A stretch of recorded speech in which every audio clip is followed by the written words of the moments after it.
வணக்கம், welcome to பாரம்பரிய cooking. Thiruvathirai வந்தாச்சு, டிசம்பர் 30ஆம் தேதி.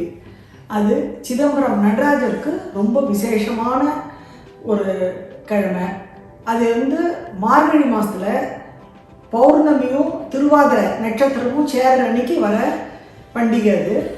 அது திருவாதிரையை களியை பண்ணி பண்ணுறது நம்ம பழக்கம், ரொம்ப விசேஷம். வாங்க அதை எப்படி பண்ணலான்னு சொல்லித்தரேன். அதுக்கு வேணுங்கிற இன்க்ரீடியன்ஸு நான் உங்களுக்கு பண்ணி காமிக்கிறதுக்காக இந்த டம்ளரால் ஒரு டம்ளர், நீங்கள் எந்த மெஷர்மெண்ட்மோ தான் எடுத்துங்கோ. இந்த டம்ளரால் நான் ஒரு டம்ளர் பச்சரிசி சாப்பாட்டு அரிசி எடுத்துட்டுருக்கேன். அதுக்கு அதே டம்ளரால் 1.25 1.5 வரைக்கும் வெல்லம் எடுத்துக்கலாம். நான் 1.5 வெல்லம் எடுத்துட்டுருக்கேன். உங்கள் திதிப்புக்கு தகுந்த மாதிரி எடுத்துங்கோ. ஆனால் அதை விட ஜாஸ்தி போட்டேன்னா அரிசி வேகாது. அதுக்கப்புறமா அதுக்கு மேலே போடுறதுக்கு 1 டேபிள் ஸ்பூன், இந்த ஒரு அளவு டம்ளருக்கு 1 டேபிள் ஸ்பூன் துவரம்பருப்பை வெந்து எடுத்து வச்சுட்டுருக்கேன்.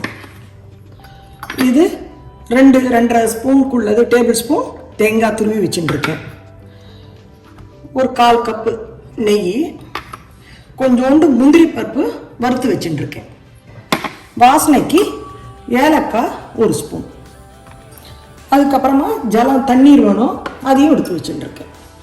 நம்ம எடுத்து வச்சுட்டுருக்கிற அரிசியை இதோ இந்த நிறத்துக்கு எவ்வளவு சிகப்பாக எப்படி வறுத்துருக்கேன் பார்த்தல, ஒரே மாதிரி யூனிஃபார்மாக வறுக்கணும். இது அதாவது கையை விட்டோம்னா இது கருத்து போயிடுமோங்கிற அளவுக்கு நல்ல சிகப்பாக வறுக்கணும். அப்போ தான் அதுக்கு நல்ல டேஸ்ட்டு. அந்த வறுத்தத்தை இப்படி பவுட்ரு பண்ணி வச்சுட்டுருக்கேன். அதாவது ரொம்ப மாவாகவும் இல்லாமல் இப்படி கொரப்பாக லேசாக. ரொம்ப பெரிய நொய்யாக இருந்தால் வெள்ளத்தில் வறுத்த அரிசி வேகாது. அதுக்காக ரொம்ப மாவா சிலாத்தில் பண்ணிவிடுவா. அது நிஜமாவே களிங்கிற மாதிரி கொஞ்சம் எருகலாக இருக்கும். அதுக்கு நெய்யெல்லாமும் ஜாஸ்தி வாங்கும். கொஞ்சம் இப்படி கொரப்பாக லேசாக இருந்தால் ரொம்பவே நல்லாயிருக்கும்.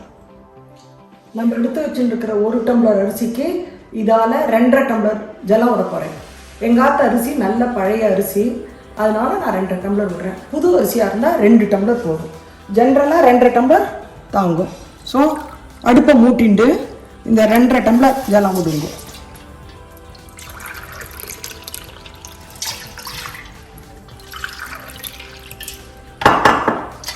தண்ணி தெளிச்சு கொடுத்து இப்போ வெள்ளத்தை அதில் போட்டுட்டு கரைய விடணும். வெள்ளம் நல்லா கரைஞ்சி கொடுத்து இப்போ இதை மண் இல்லாத வடிகட்டி எடுத்துன்னு வந்துடலாம். அந்த வெள்ளை ஜலம் வடிகட்டினதுக்கப்புறமா இப்போ நல்லா தலைக்கிறது. அதில் இந்த மாவு வறுத்து பவுட்ரு பண்ணி வச்சுட்டுருக்குமே அதை கொட்டி கலரிக்கும்.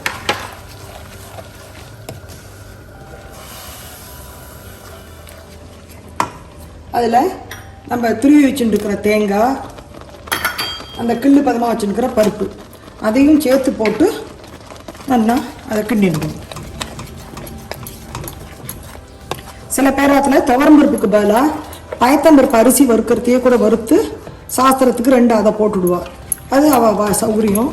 நான் வெறும் பிளெயின் அரிசி பண்ணதுனால நான் வெந்த துவரம்பருப்பை போட்டுருக்கேன். இப்படி இதோ எருகி வந்துடுத்து. இதை இப்போ நம்ம முன்னெல்லாம் அந்த நாளில் இதை வெங்கலப்பானையில் இப்படியே வச்சு சிம்மில் வச்சு ரொம்ப நாழி பண்ணிட்டுருப்பா. இப்போ நம்ம ஃபாஸ்ட்டு இதுக்கு பண்ணுறதுக்கு இதை தூக்கி நம்ம குக்கரில் வச்சு ஒரு 4 சவுண்டு கொடுத்து அப்புறம் சிம்மில் வச்சு ஒரு 2-3 சவுண்டு கொடுத்துட்டு எடுத்துட்டோம்னா ரொம்ப நல்லாயிருக்கும். ஸ்டீம் வர ஆரம்பிச்சுடுத்து. நம்ம குக்கரில் ஒரு பாத்திரத்தில் வச்சுருக்கேன். இப்போ குக்கர்லேருந்து வெந்து எடுத்துருக்கோம். இது இப்படி இருக்கு பார்த்தல. இப்போ இதில் நம்ம நெய்யை விட்டுக்கணும். முன்னாடியே நெய்யை விட்டுருந்தோம்னாக்கா அது வேகிறதுக்கு லேட் ஆகும். அதனால் பார்த்து விட்டுங்க. நான் வச்சுருந்தேன், வேணும்னு தான் பார்த்து விட்டுக்கலாம். ஓரளவுக்கு நெய் விட்டாக்கா அது நல்லா இருக்கும். அடுத்தது நம்ம எடுத்து வச்சுருக்கிற ஏலக்காய் தூள், முந்திரி பருப்பு வறுத்து வச்சுருக்கோம் இல்லையா, அது போட்டு நல்லா கலந்து வச்சுட்டாக்க நம்ம ஆருத்ரா தரிசனத்துக்கு நமக்கு திருவாதிரை களி ரெடி. இன்னும் கொஞ்சம் ஜலம் கூட விட்டுட்டேன்னா இன்னும் கொஞ்சம் குழவாக இருக்கும். அந்த மாதிரி டேஸ்ட் பிடிச்சவா இன்னும் கொஞ்சம் ஜலம் கூட வச்சுக்கலாம். இது உதிராக சொஜ்ஜி மாதிரி இருக்கும். திருவாதிரை களி ரெடி. இதுக்கு 7 தான் குறைஞ்சபட்சம், இல்லாட்டா 9, 11 நம்ம நாட்டுக்கறிகாய் எல்லாத்தையுமா போட்டு இதுக்கு ஒரு சாம்பார் பண்ணுவோம். அதை அடுத்த எபிசோடில் சொல்லித்தரேன்.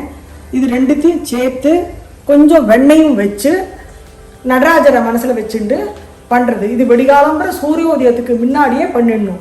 கோவிலில் அங்கே 5-5:30 நடக்கும். அதை கரஸ்பாண்டிங்காக நம்மளும் ஆற்றுல பண்ணுறது ரொம்ப விசேஷம். இது நான் சொல்லி கொடுத்தது உங்களுக்கு நன்னா புரிஞ்சிருக்கும், நன்னா திருப்தியாக இருந்ததுனாக்க இதே மாதிரி நீங்கள் பண்ணி சுவாமிக்கு நைவேத்தியம் பண்ணி சகல சௌபாகியத்தோட குழந்தைகளோட நன்னா இருக்கணும்.